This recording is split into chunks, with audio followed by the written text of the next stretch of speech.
Hello guys, welcome back to my channel. So for today's video ay nagpapakulo tayo dito ng tubig. Tayo ay magluluto ng dinengdeng or inabraw. Kaya ilagay na natin yung ating ingredients na sibuyas at saka luya. Yung ating bagoong isda.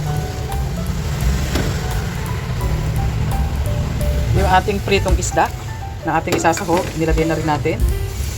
Takpan muna natin guys para umulo yung ating niluluto.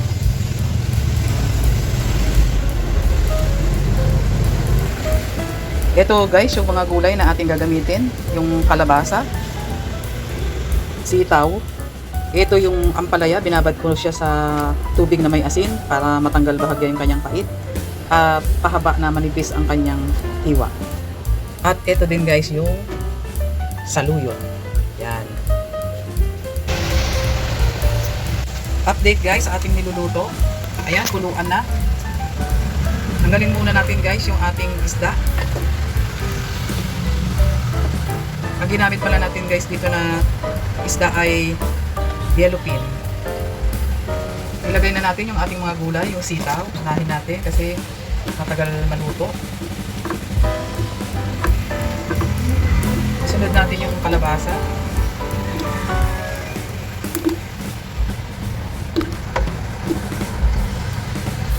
At ilagay na rin natin yung ating ampalaya. Ayan. Takpan muna natin. Antayin natin maluto yung ating mga gulay. Update guys sa ating niluluto. Ayan. Yung ating nilulutong dinengdeng. Luto na yung ating mga gulay. Kaya sunod na natin yung ating saluyot.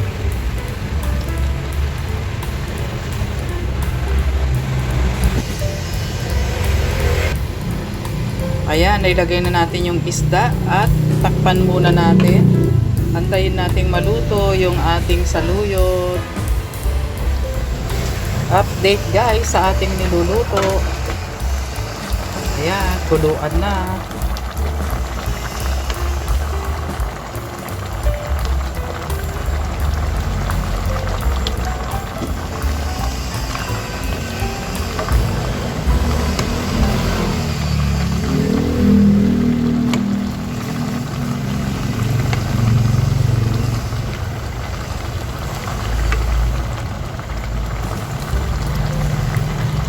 Luto na yung ating saluyot.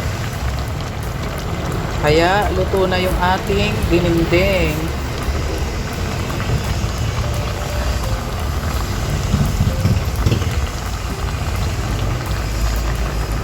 Ayan na guys, it's done na ang ating dinengdeng. Kaya thank you for watching and don't forget to subscribe. Bye-bye!